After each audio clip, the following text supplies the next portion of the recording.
Are you in Gauteng or live around Johannesburg? Do you need a spiritual home, a place you can fellowship every Sunday? Don't hesitate to join us this Sunday with Minister Harry at Word Focus Church, Northgate. Time 9 a.m. to 11 a.m. Venue Northgate Mall Cinema, Northgate. For more information, call 078 139 0006 or visit Word Focus Church on Facebook, X, and Instagram. Come fellowship with us and experience God's Word in His presence. See you there. Siyabingelela bazalwane egameni likaJesu uKristu waseNazaretha. Siyambonga kakhulu uNkulunkulu nangaleli thuba namhlanje inkosi yethu. Siyabonga kakhulu bazalwane. Thank you so much for taking your time nizoshare nathi la njoba sila bazalwane.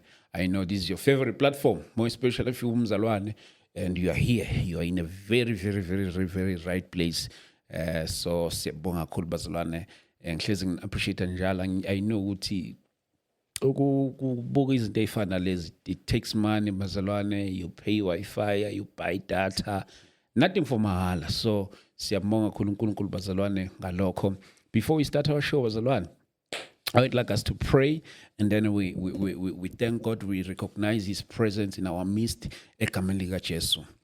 Father, in the name of Jesus Christ, Your Majesty, we thank you. Nkulunkulu wethu oyingcwele, egameni likaJesu Kristu waseNazaretha.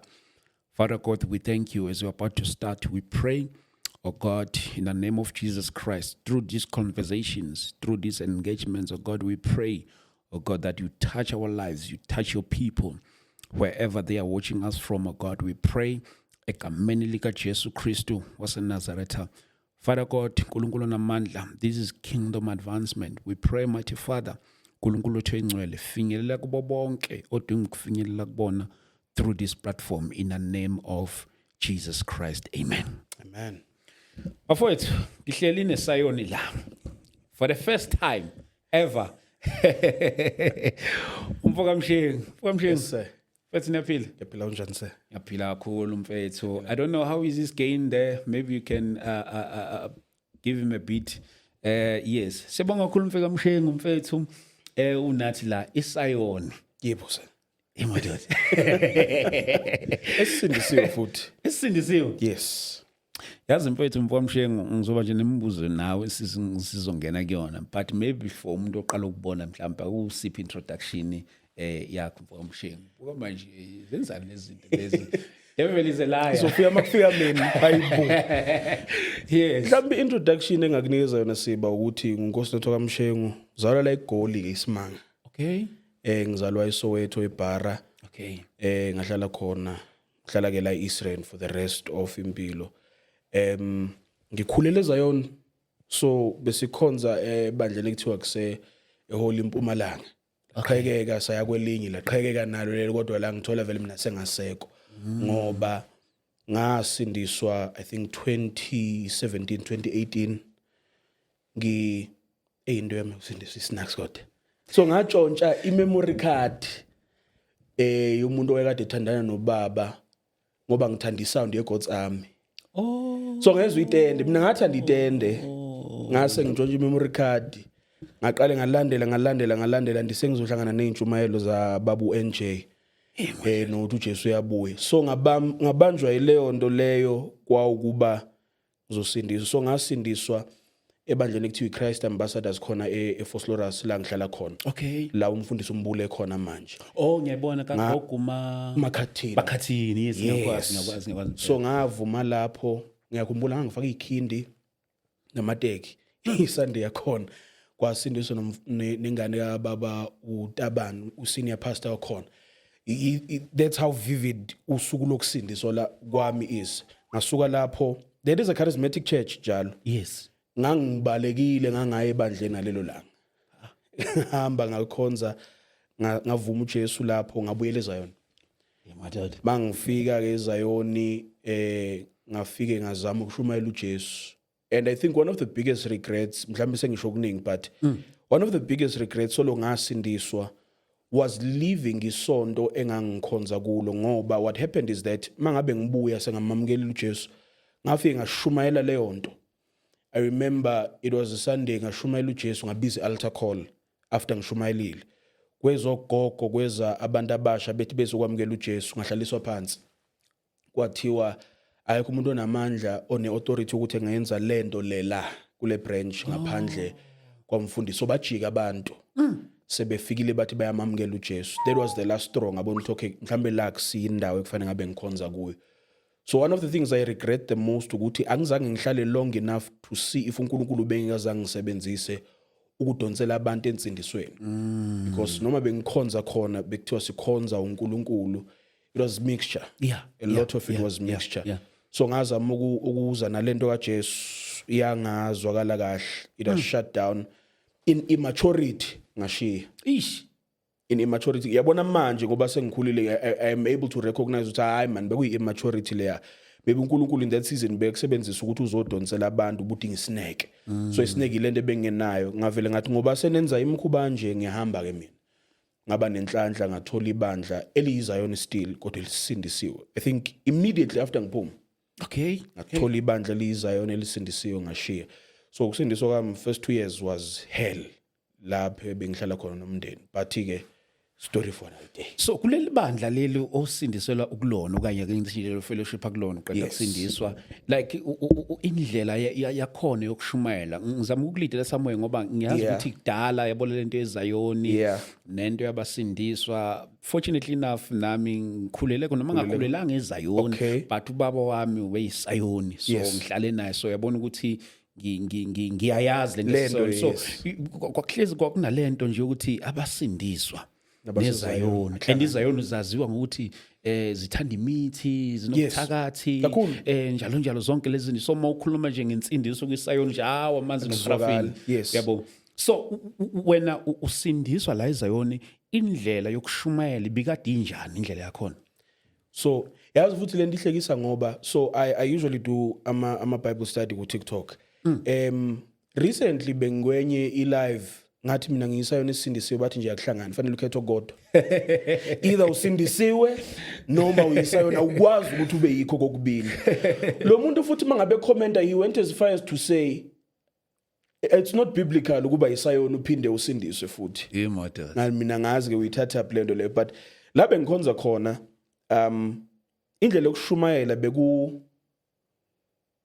belivulwa izwi ukuthi sizosho ukuthi livuliwe yebona leyo nto le but for the most part it was motivational speech it was motivational speech ukuthi manje sisho ukuthi sifikile sakhuluma ngezwi uyabo so sizovula iverse sisho ukuthi inkosi yasizana so besiqale masizongena besiqale siphile nami ngiyiphilela inkosi nabazana ngiyabaphilela akukho ongangihlukanisa noNkulunkulu ebese umuntu efakaza ngalento afakaza ngayo bekuzovula iverse and then ushare kodwa nokushare khona it was more motivational in nature ukuthi kuzoqiniswa nje umuntu eyintweni adlula kuzo but ukuthi kushunyelwe izwi the way lingakhona it was not there to the extent that njengoba uthi kunemithi nezangoma nanani I can attest to that because we leadership yebandla so istructure sakhona bekuthi khona ubishop every branch has a branch president khona abafundisi khona abavangeli khona abashumayeli kanjalo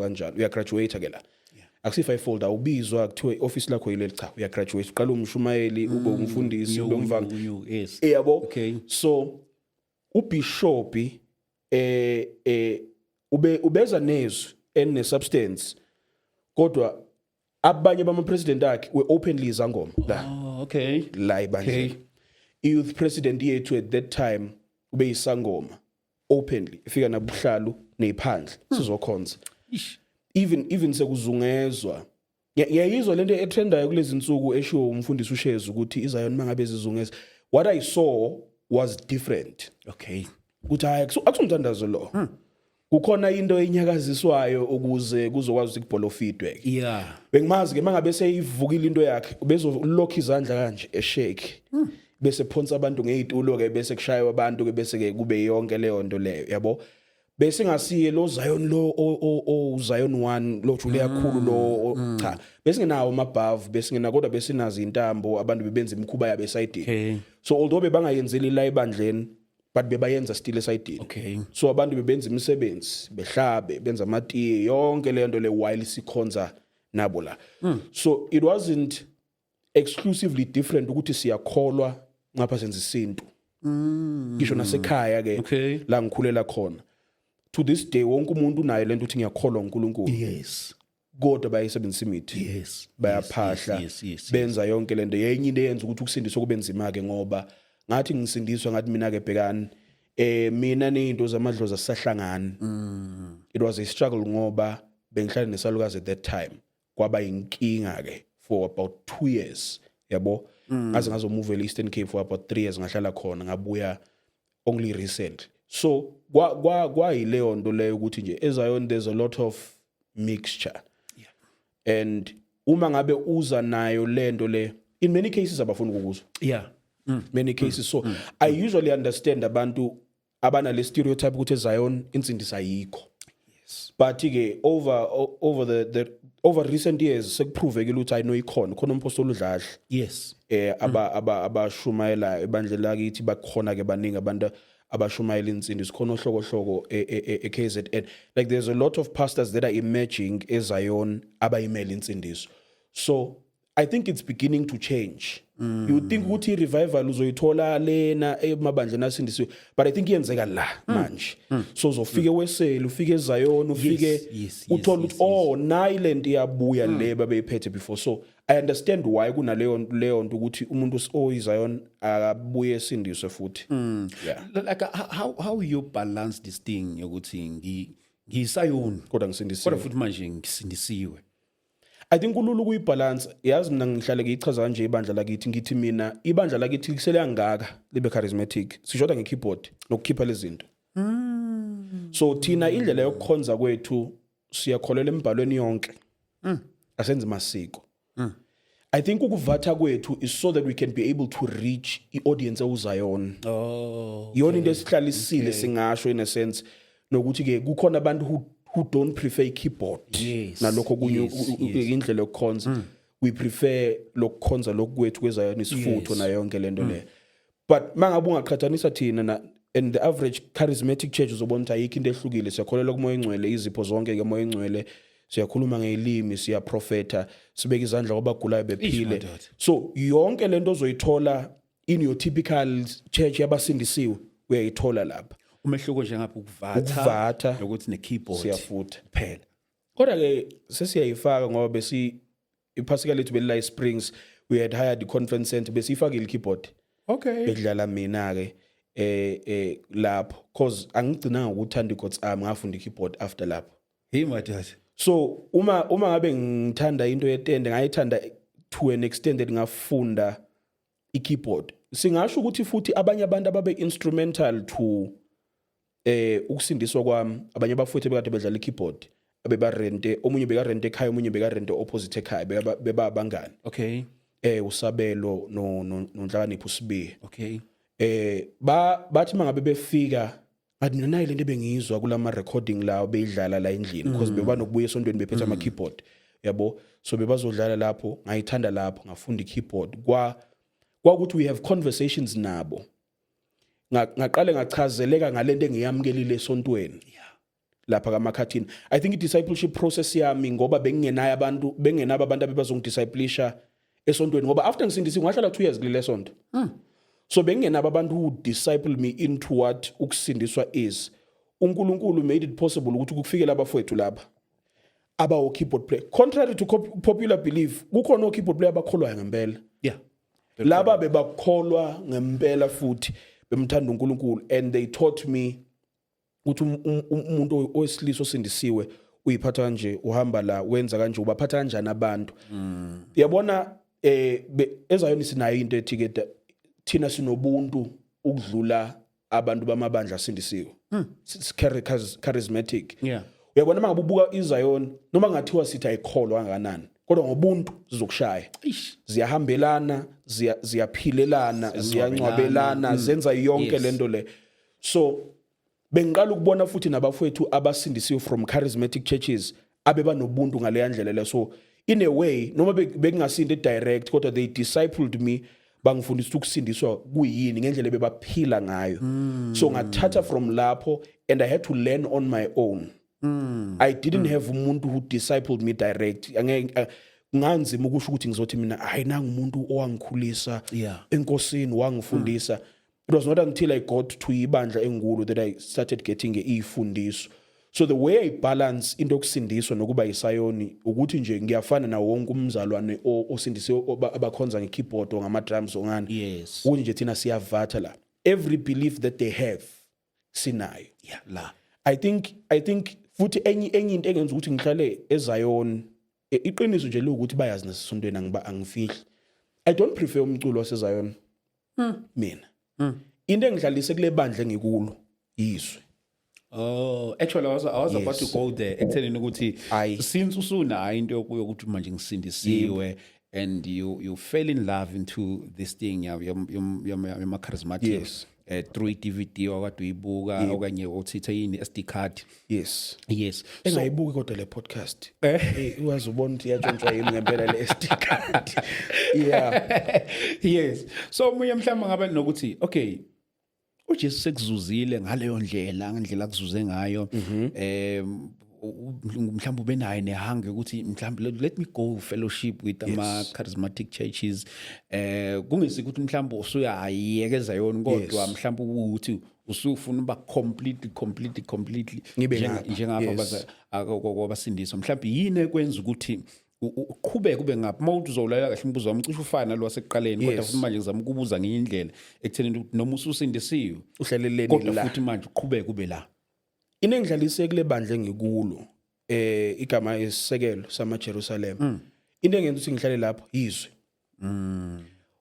uyabona I've looked at ama ministries a charismatic no Zion ne Wesel nana around endaweni la ngihlala khona and I've come to a decision ethi angalithola ibandla elishuma akhona mhlambe around yabo siyabukela kumpostoli umbuyazo umpostoli uNdlovu SC siyabukela ko umfowethu uThobane umzobe yabo we look at onke lama ministries akhona and we look to them abakhona abantu abashumayela kahle but doctrinally I found ibandla lelenkulu to be very sound. Sure. So indlela engishumayela ngayo futhi manje nami ngabathola kanti baphethe lento yami. So angisi motivational speaker ngihlale ngisho. Yeah. Uyabo bathi ngumfundisi wembazo because I'm very directing. Sono isono ukubheda umuntu ufanele phenduke. Yabo nginaleyo nto le. The message is Christ. Uma ngabe unganginika ithuba lokushumayela what you constantly hear ukuthi anginayo imoto engakuthembisa yona anginayindle engakuthembisa yona anginamanzi mhlambe nebhandi engakunika ngithi mina uma ungabamba lokhu ubambe lokhu uhlanganise kuzosizakala I found ibandla that said into ezokunikeza yona qala uJesu because we don't believe ukuthi likhona elinye ikhambi lenkinga yakho ngaphandle ukuthi uthole uJesu exolela izona. So into yangenza ngihlale lapho ukuthi one bashumayela uJesu their doctrine is sound ngeke uzwe sekuthiwa no ses introduce ama product manje madodana yabona nje ngayisho lento kwasusuthuva ku TikTok ngathi mina uma ngabe usebandleni elidayisa ama product awukho sebandleni akusibandla futhi leyo ndoda le ethengisa ama products indoda yaNkulunkulu isangoma leso esifaka khololo noma esifaka usuthi onenkinga akayidle mangafuna ukuyidla ngamnikeza inamba yami ekhulume nami. That's how direct I am ngenxa ye doctrine ngiyithola ekhaya into ethi ivangeli litholakala mahala liphiwa futhi mahala alihlanganiswa nezinye uJesu kuphela mawungasizwa uyi akekho zokusiza. So because I found doctrine lapha ngahlaliswa yilokho. So although mhlambe I prefer itend angiprefer lokho international nama drums nama ini itende nje ite angizwi Zion angizwi international ngizwi itende nje but although ngine preference ukuthi ngathanda ukuthi kudunyiswa kanjani I am willing to sacrifice ubumnandi bendumiso ngetende for ease so I'm very content but okunye futhi engutholile kungenza ukuthi ngihlale lapha is that I found a sense of family lapha. What I see lacking in most churches is a sense of family ukuthi abantu bayafika but they don't feel like they belong abana space abana skhala abazizwa bethandiwe ngafike ngathola umfundisi owaba ubaba ngathola omama ababa umama kimi odadewethu abafowethu I think some of the closest friends enginabo manje ngabathola lapha ebandleni phakathi. Yes. So into engihlalise lapha ya ukuthi we speak the same language, we have sound doctrine, and there's a sense of family lapha ya. Lapha yana they care for you and awizwa kuyiburden into yokunakekela nabanye abantu. I think sithathe serious kakhulu into of le bandla la ku Acts chapter number 2 ukuthi babehlanganyele ezintweni zonke.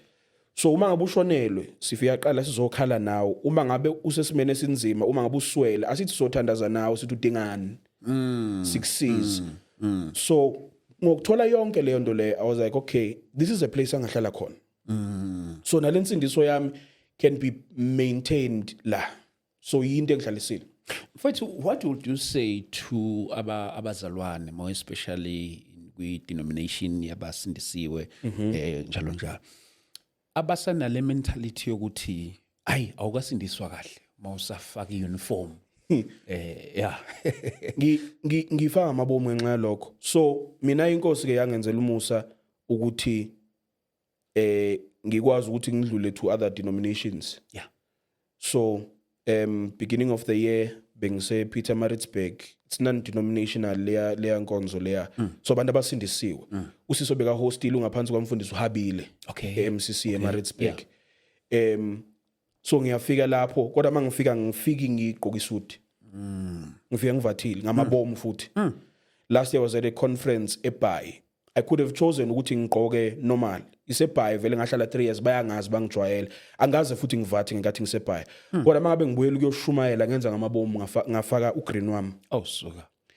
A few months ago, I think it was February, mangiphume Peter Maritzburg the following week bengisethembisa ngiyoshumayela eSt John's. Thiwa ngamasango la kunikeza khona amanzi. Yes, yeah. Engayizwa ingelosi yami ifudumala kakhulu mangena lapha ngesango ngibona igroup zamanga ngizoshumayela uJesu la ngizoshumayela uJesu ngoba I realized abantu babambelele into eningi. So lo musu uNkulunkulu anginikeza wona to go into different churches. Mangabe ngifika ngivatha ngamabomu. And what I hear most of the time is that abantu ama stereotypes abaproveka wrong after sengishumayelile. So what I heard eBhayi cause eBhayi into eyenzeka last year I think it was November we conference bezoshumayela su2. So it was a 2 weeks conference ebeyivalwa on that Friday bekuzoshumayela omunye umuntu kuzoshumayela mina. Okay. Washumayela qala lo muntu. Ayiqeda ukushumayela futhi babuke lokuthi ngivathile bahamba. After sekushumayelile inqwaba nje yabo yahamba bese ngashumayela kanti bebashuthi ivideo after sebeyipostile bayibuka laba bahambile bathi kodwa senza iphutha kwangabe ngathi sihlalile because ikhona into ukuthi bayayibuka lento oyigqokile and oftentimes think ukuthi okay ayinwa akakholwa. Yes. Ayikho into azoyishumayela isound noma scriptural. So ngashumayela and then they said in response to ngabe sihlalile besiyitshela ukuthi uyabo eSt John's bafika afterwards the response was besiyitshela ukuthi so ngiyenza ngamabomu mangabe ngigqoka kanje uzovatha ngamabomu because I want to break le mentality ethi akukho ukukholwa noma ukusindiswa ezayona ngoba kukhona. So to abazana abasindisiwe I think maninganikeza ithuba nisizwe nizozwa ukuthi kahle hle umthetho wethu siphethe lento ensindiso.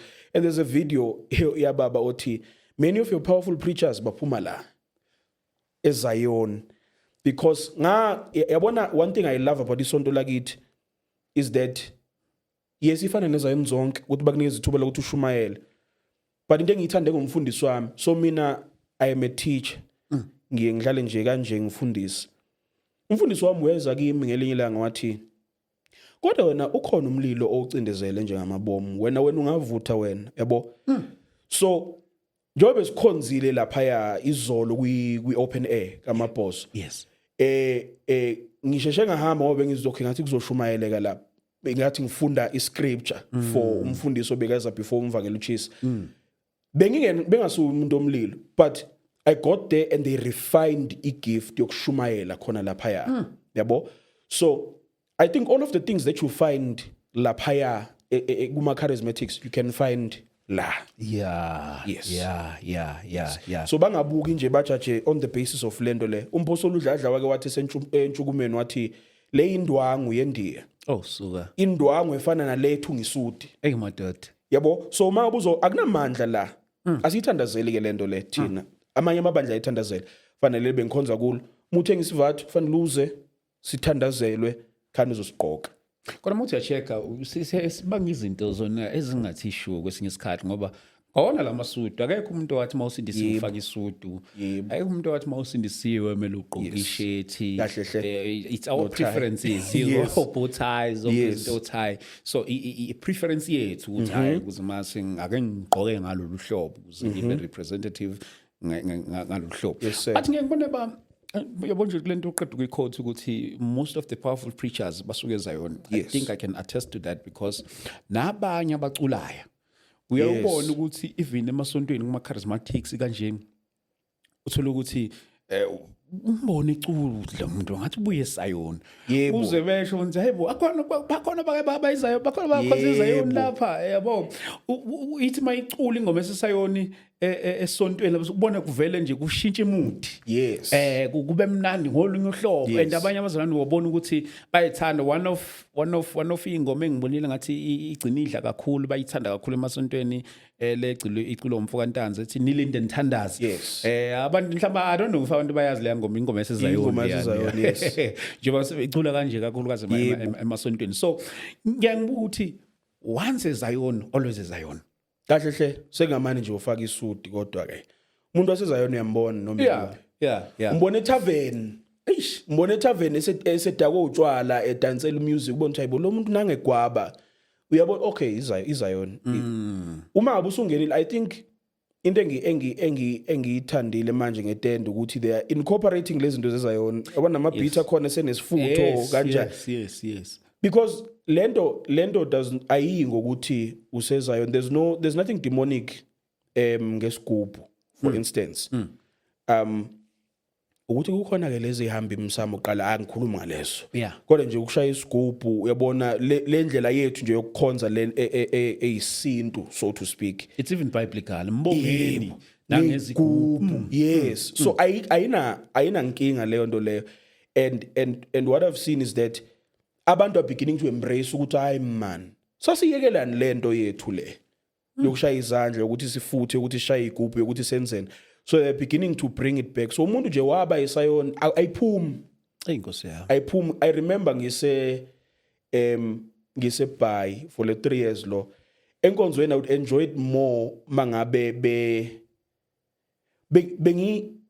bebafaka lama beat lawo ngizwe ukuthi okay ngathi uyabona ngathi isikhalanga or yini I would enjoy it more futhi I remember sise Queenstown ebandleni lamfundisi uJoseph Unxumalo bayifaka le beat le ngezwe ukuthi okay manje siyakhonza ngagcina kudala futhi ukukhonza kanje because bengikhumbula ekhaya unokuthi ufike nje uyikhumbula imvumo yakini kodwa ubona ukuthi engeke ngivume la ise FM phela la ngeke ngize yabo amaXhosa futhi awayijwayele lento so ayiphumule legazini hlala ikhona futhi egazini futhi right angifuni ukuyeka noma ngathi inkosi yangibiza ukuthi ngiqala ibandla uqala usona hayi angiboni ukuthi uzoqala uzayona yes which is strange angiboni ukuthi ngaqala uzayona usho kanje bangathi inkosi yangibiza ukuthi ngiqala angiboni I love uzayona kodwa angiboni why do you think so indlela engiyiprocessa ngayo lento le ukuthi the goal lapha is to reach as many people as possible izongibambezela into ukuthi kufanele ngichaze ukuthi ijazi alinalutho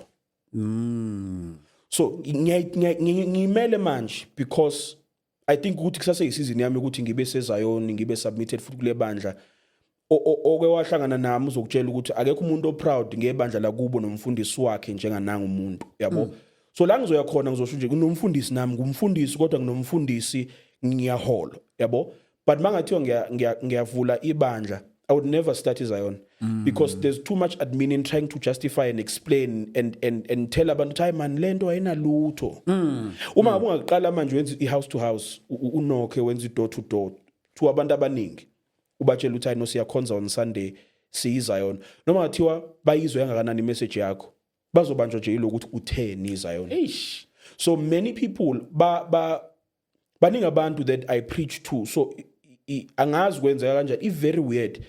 TikTok wami is like 32,000 people, Facebook wami is like 2,000 people.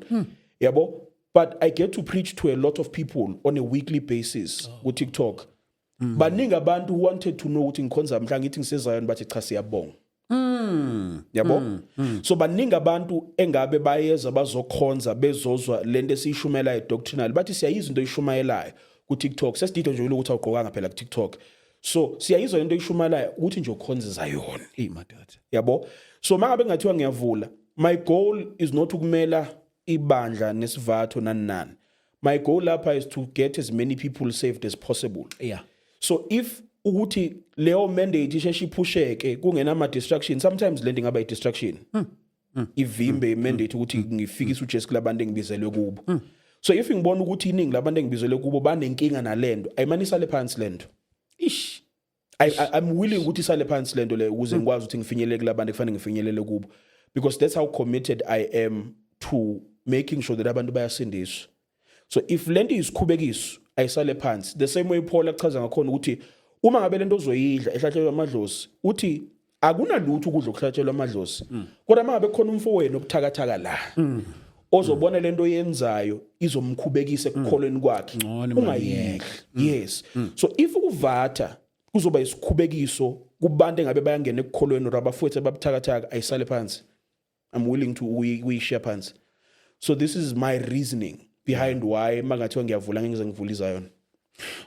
Ma uchecka compare the old days of ivangeli namanje, ucheck indaba yeZion njengoba besike sathi ukuthinta eqaleni ukuthi besaziwa njengabantu abathakathayo, bathanda ibunewasho njalo njalo. Kodwa manje sibona ibridge kancane liyawa. Yes. Between amaZion nabasindiswa kancane kuba into eyodwa njengoba uJesu uphakama kakhulu eZion kanjalo.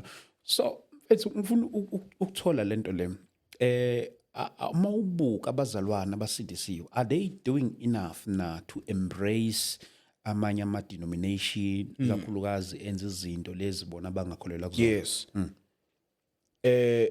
I don't think they need to embrace anyone. Yeah. Ngenxa yokuthi mhlawumbe ngiqale la ukugraduate kwaZion. So uZion ube yibandla lika moya. Yeah. In the sense that abantu bebafika bephila, abantu bekholwa kahle, bebasindiswe bekholo, yabo. They graduated ngenxa yokuthi baba kakhulu abantu bakamoya bengenalizwi. Into yabo yasuka ekuthenini babe abantu abakholwa uNkulunkulu besindisiwe. Ba graduate into lezi zinto zeyithunywa nemoya, nobuthakathi ke kwabanye, ubungoma konke kwamixeka la, because uma ngabe ugcwele umoya ungenalo izwi uzogcina utrickeka isitha sikutricka into ubuthakathi ungazi. Yabo. So bakala bentusheza amakhandlela, amaladi, impepho, yonke lento le into the system yokukhonza kuZion. That was the first graduation from ukholwa nje kahle bebe abantu bamoya ingcwele besetshenziswa kakhulu uNkulunkulu to umixa. Yeah. They went from ukumixa to entertainment manje. So manje we went from ukusindiswa to ukumixa. Yes, basamixile, but for the most part uma ngabe ubona uZion manje akasadumelanga nobuthakathi, udumele nje amakhwaya. Yeah. Nokuthi abantu emakhwaya nabakholo. So uthola izisu khona lapho, uthola ukudakwa khona lapho, uthola bethukana becompete, bepostelana ngemali khona lezi zinto ekuthiwa imjikelezi, bafike bejikeleze beshe kuzobonakala ukuthi sishiya 10,000 masifika kulomlindelo, safike sacula, sashintsha stage upside down. That's how uZion have graduated, but I believe ukuthi manje ubuyela first state yokusindiswa. I don't believe ukuthi abantu abasindisiwe kufanele bes embrace or be embrace anyone. I was talking about lendo ethi ukubathanda singabathanda abantu. Jesu wayebathanda abantu, but uJesu akazamukeli izoni. I was going to teach a Bible study. I was looking at Luke 15. iBhayibheli lithi uJesu wangenisa akazamukeli izoni. So we oftentimes try to accept abantu ngocompromise standard says. Many times mangabe uzokhulunywa ngento yokuembrace, usokhulunywa ngento yokucompromise. Yeah.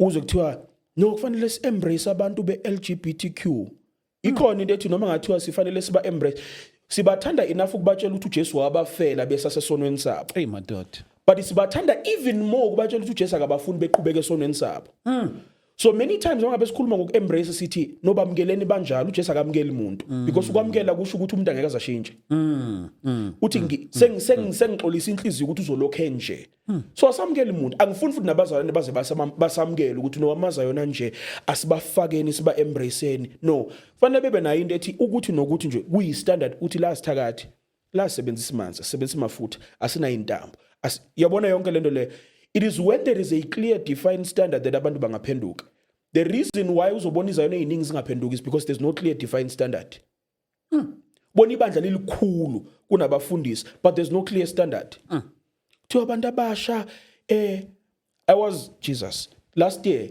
I was we youth conference elinye ibandla umama wasukuma wathi use protection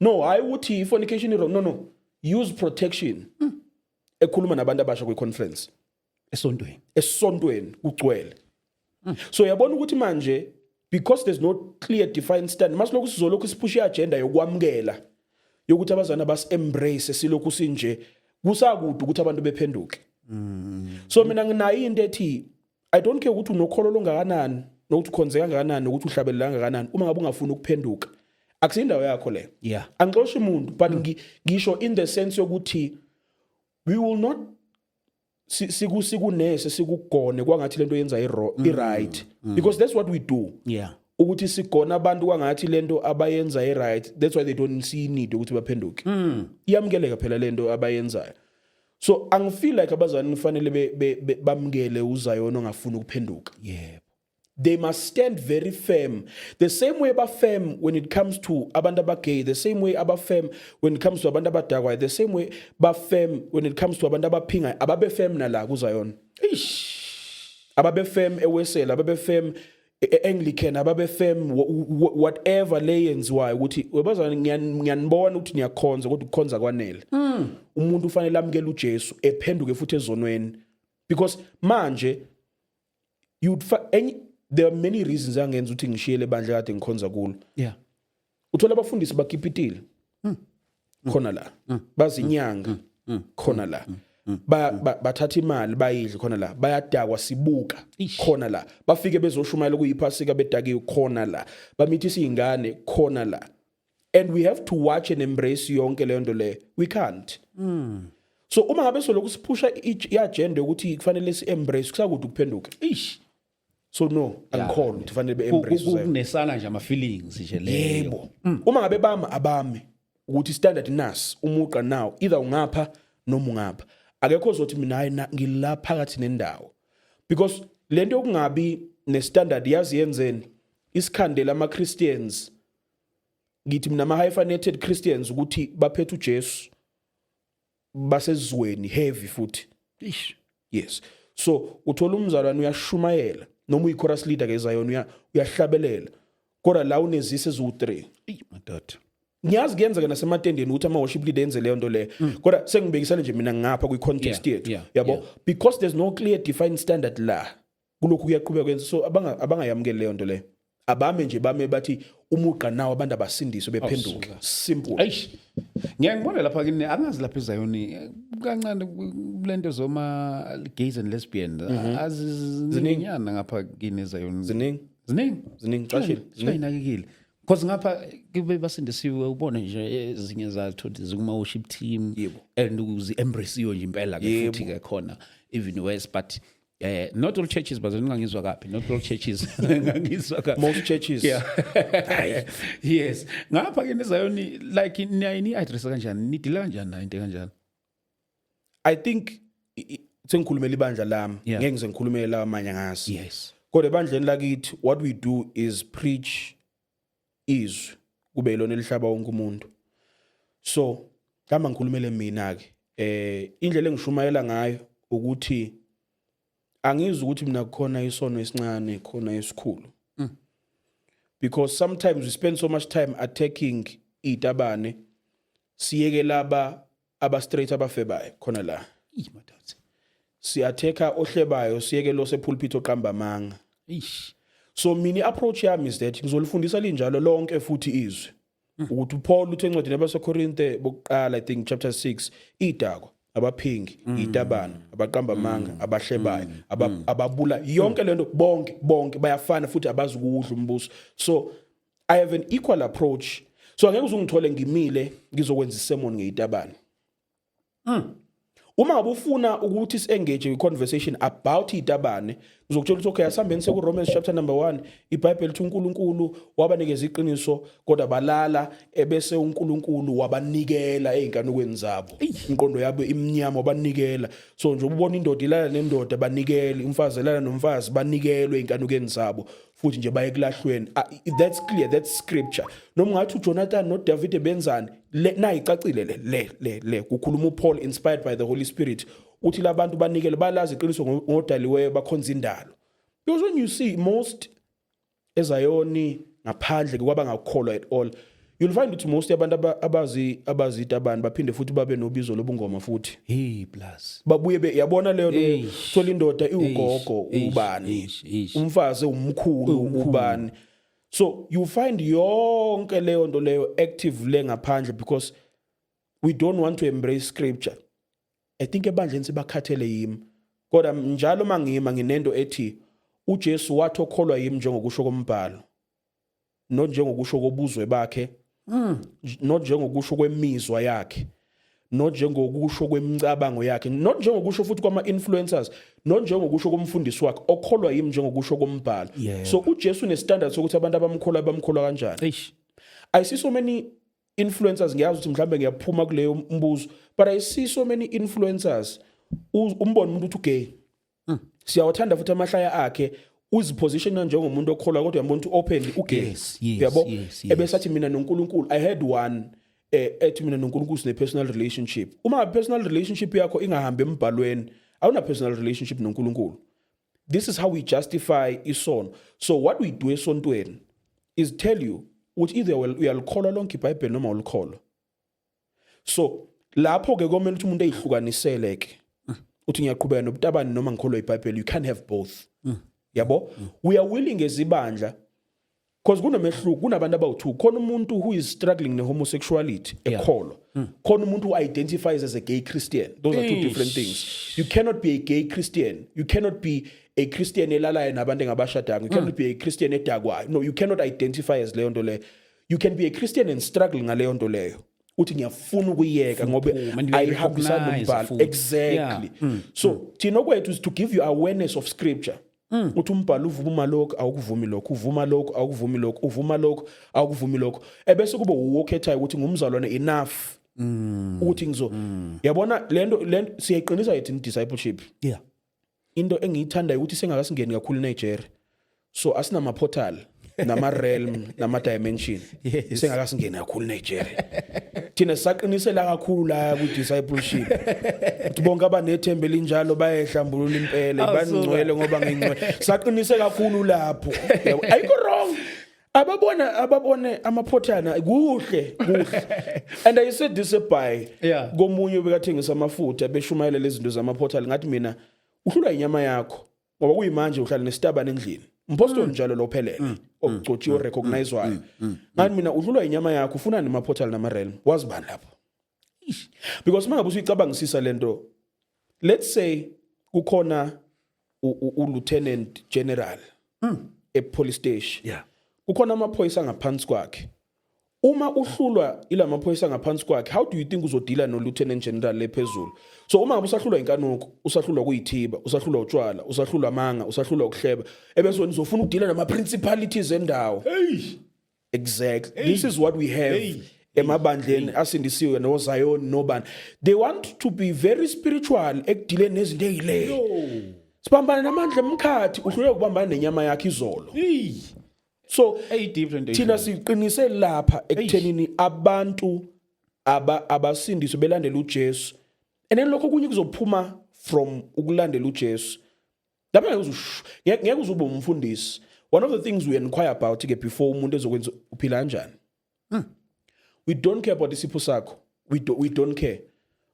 uzokhula uguge nasipho sakho uma ngabe ungafuni ukuphila kahle, because akusizi ukuthi sikunikeze i-microphone noma sikunikeze ithuba ke in our case ngoba sisebenzisa sound, sikunikeze ithuba ukuthi ushumayele, kanti uthi mangabe uqeda ukushumayela la ebese uzophila impilo ephambene nalento obuyishumayela la. So what we emphasize thina more than anything is that abantu abasindiswe bezazela uJesu, belandela uJesu, bephile kahle before sodila nezinto zamandla nokushumayela nokuhlabela yonke lento le cha asikho lapho.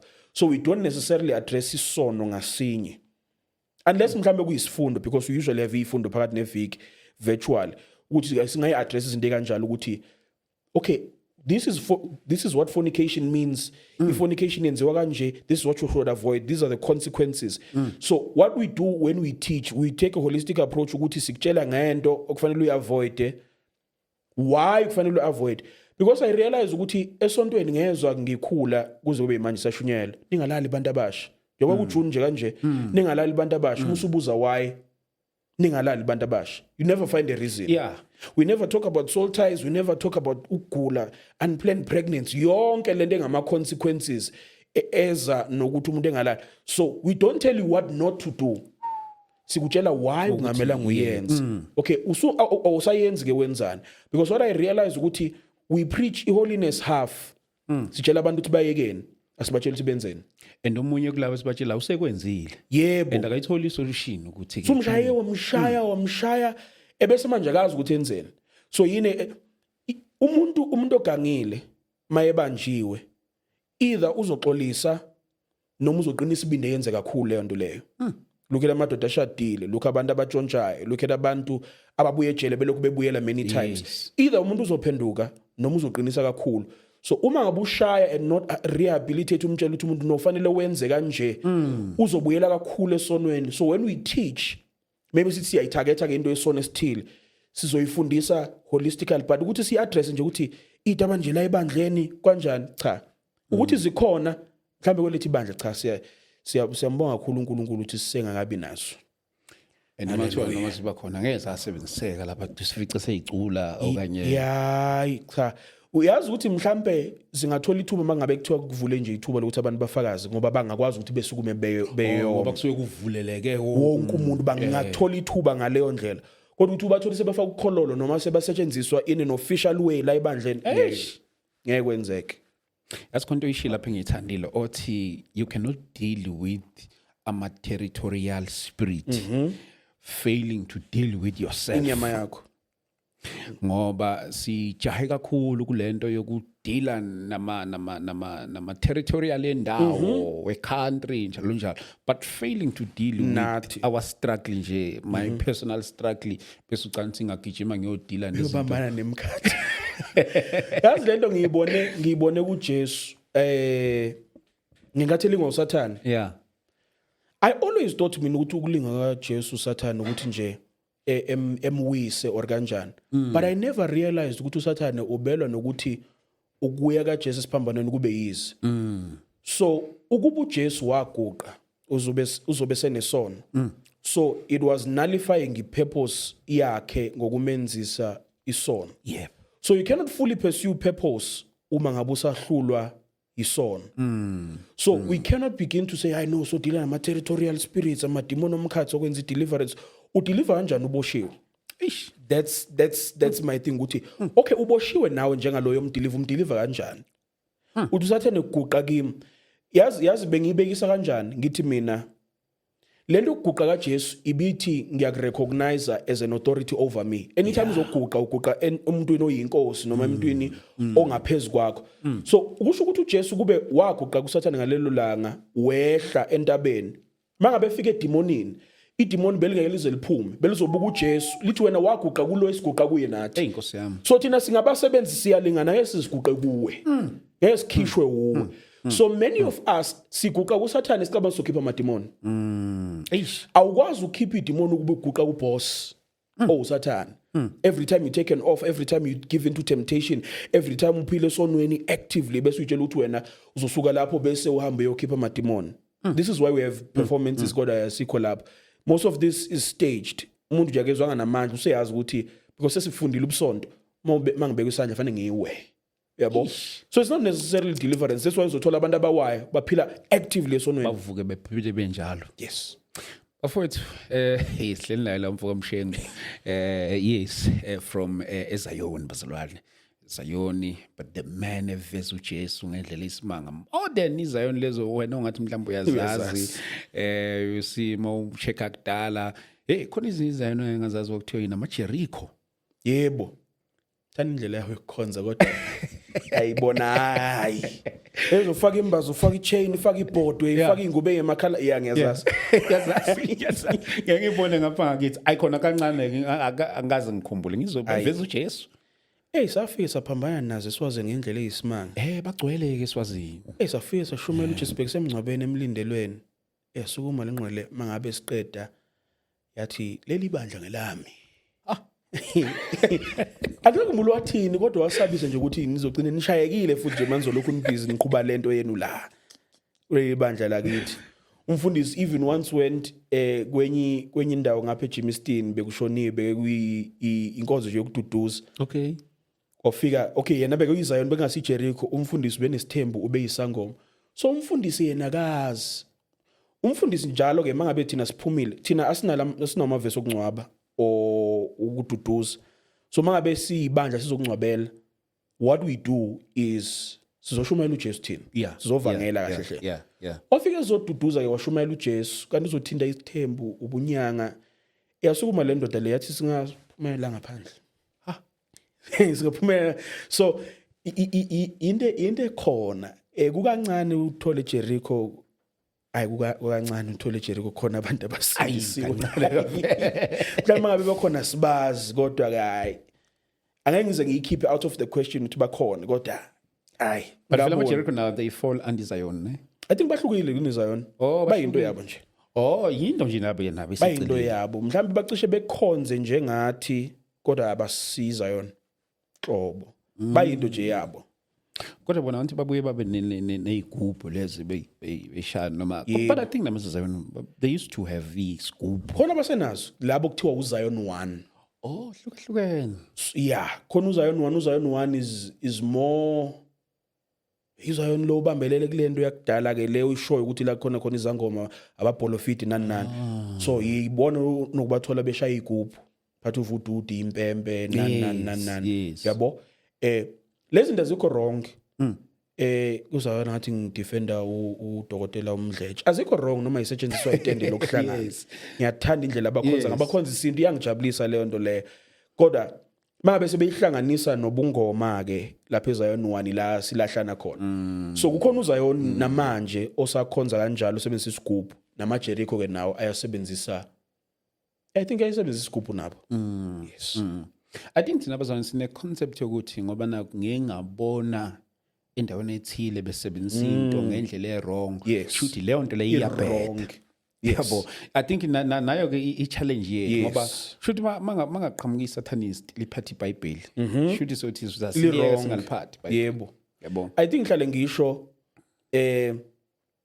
with in terms of iBhayibheli enye argument engiba nayo towards umuntu ongafuna ukholwa iBhayibheli ngiye ngithi yes leza nabelungu yes abelungu basicolonize ngalo angiphiki futhi basicolonize ngalo ngiyakholwa futhi ngiyakuvuma lokho ngokungasolisi kodwa iqiniso lokuthi ummese ekitchen uyaliqoba ikhabishi kuphekwe kudliwe abantu baphile futhi ummese ungathathwa umbulala ekuthathe ekubulale ngawo. So ukuthi iBhayibheli lasetshenziswa abantu abebe nemqondo errong ukuzokwenza into errong akusho ukuthi iBhayibheli irrong. So the argument yokuthi ukukholwa kwethu kuncike ekuthenini kuncike entweni eza nabantu bezosicolonize ayibambi ngenxa yokuthi umuntu wasebenzisa into right ngendlela errong akuyenzi leyo nto ibe wrong. So the same way with so many things that have to do no Zion that have to do nendlela yokukhonza that have to do nezinto eziningi esiyisebenzisayo ukukhonzela ukuthi zisetshenziswe izangoma igubhu lesi yabo. I can go as far as to say onenkinga ngizomnikeza email ngeSkype. I can go as far as to say labantu abajwayele ukuthi ithomoyi ezangoma ithomoyi yamademon icabangisise lento le singama Africa. So indlela yethu yokugida asinayo indlela. So the same way izangoma zange zize zi-initiate dance I-dance nje i-cultural. So uma ngabe abantu base-FM Eastern Cape bayithatha lento yabo ezamaXhosa yokuxhensa bayifaka ekukhonzeni kwabo because iyona ndlela abakwazi ukudumisa ngayo uNkulunkulu. Akusho ukuthi manje ngoba isiyenziwa izangoma isinobungoma lento eyenziwa. Because abantu are unwilling to embrace iqiniso lokuthi abasiba balungu. Uma ngabe ubona umuntu waseScotland enza into yabo yaseScotland ze-tap dancer iba normal no iculture yabo njengabantu abaScottish. Uma ngabe ubona amandiya enza lento yabo ngathi bakhipha ama-globe iculture yabo. Kodwa mangabe uzobona umuntu omXhosa exhensa edumisa uNkulunkulu ubungoma. Mfowethu mfethu uphuqa isikhathi mfethu njengoba sila but I think that's a topic on its own kwayona leyo because inama debate amaningi le topic ukhona nemdanso yokuchwechwa ngiyangabona amanye amalokuzana kuthiwa hayi imdanso yakwaShembe njalo ngiyazi maningi ama differences bazalwane mina bese ngizothi mina imuphi umdanso wabasindiswa. Siyacela kakhulu. Siyacela besichazela. Nakho sithi nje lo mdanso wabazalwane lo. Bese the very same dance bese uyodanswa izangoma. Siyothini ke lapha. But ke it's for another day. Fokamshengu mfethu abantu bakuthola kanjani abafisa ukuxhumana nawe njalo njalo. Ofisa ukuxhumana nami ngangithola ku Instagram, ku Facebook, ku TikTok, uNkosinathi Mshengu. Very simple. Yeah. Akunamphostoli akunamfundisi ngazalwa nguNkosinathi wakaMshengu lo mfundisi ngabuthola after so uNkosinathi wakaMshengu you can email me if you want to make bookings so that I can come and preach email on nsmshengu101@gmail.com nginencwadi engibhalile for single people. Wow. I have a burden ke for labo bantu labo aba single in the church. I feel like ku address abantu abashadile ku-addresswe abantu abadivorcile but never abantu abasingile. And ibona who are pressured kakhulu. It's made as if singleness is a disease. So I wrote a book called Single Seeking and Ready to Step Up. So abasingile abadatayo sebayimisela ukushada because there are so many things. Tolindoda is not ready to get married or inama excuses, so we explore zonke lezi zinto labanye abantu abakwazi afford a premarital counseling. So the book even has questions that you can go through as a couple if you feel like send stage so ukuthi niyoshada that can help prepare you for marriage. So because I feel that burden for abantu abasingile, I wrote a book. So you can get all of that if you get in contact with me. Wow. Okay, ileo ma socials la TikTok na email la utholakala khona lapho. Ngoba abantu bathola inamba kuba nemikhuba. Amen. Ngikhona ngishadanga kodwa amen. Ingcwele lenkonzo bazalwane. Ningavumi winter idlale ngayo. Inkonzo le. Amen. Fokamshengu ngomhla ka-30 sizobe sinenkonzo lapha eKagiso. Yes sir. Ngiyacela nje makungenzeka bafowethu nivathe nani siyoba lapha. Mina lento isuke yimina. I think I'm the only person mangisuke ngihosting inkonzo isuke non-denominational. Yeah, mina ufake iduka ufake ibhluka ulufake lapha nje sine common ground eyizwi likaNkulunkulu nomoya oyingcwele. So nje ngiyacela bafowethu nje nami extend le invitation kinamazayoni ukuthi ake sizeni bafowethu siyoba sonke. So memezela uJesu lapha nokuma streets aseKagiso. Yes sir. Ngajabula kakhulu last time sikhonzile kukhona umprofeti umtshali. Yes. Ngaphuma ngijabule more than futhi mina ke wayefunda iBhayibheli ngalelo langa lelo. Wamveza uJesu from Genesis to Revelation ngasho yabona manje ngijabulile ngithola abantu abakhuluma ilanguage yami. So uma ngabe ungakalenza icebo lokuthenga iflight ezeKagiso, uma ngabe ungakabhook itransport, uma ngabe ungakalenzi nje icebo lokuthi uhlanganisa abazwane basebandleni lakini sizohlanganana sonke nge-30 zika August eKagiso for i-road show kuzobe khona ama guest amaningi nabashumayela abaningi uyobuyenza iphutha elikhulu. Wow. Uma usefoslola usekahlehongo ufuna ukuthi uye sizoqasha itaxi asambeni bazalwane. Oh my God. Asambeni. Fokamshengu siyabonga mfethu. Bazalwane bami siyabonga kakhulu emakhaya. Ngicela ukuthi siyibambe la for today sibonane kwi-episode yethu elandelayo. God bless you. Are you in Gauteng or live around Johannesburg? Do you need a spiritual home, a place you can fellowship every Sunday? Don't hesitate to join us this Sunday with Minister Harry at Word Focus Church, Northgate. Time 9 a.m. to 11 a.m. Venue, Northgate Mall Cinema, Northgate. For more information, call 078 139 0006 or visit Word Focus Church on Facebook, X, and Instagram. Come fellowship with us and experience God's Word in His presence. See you there.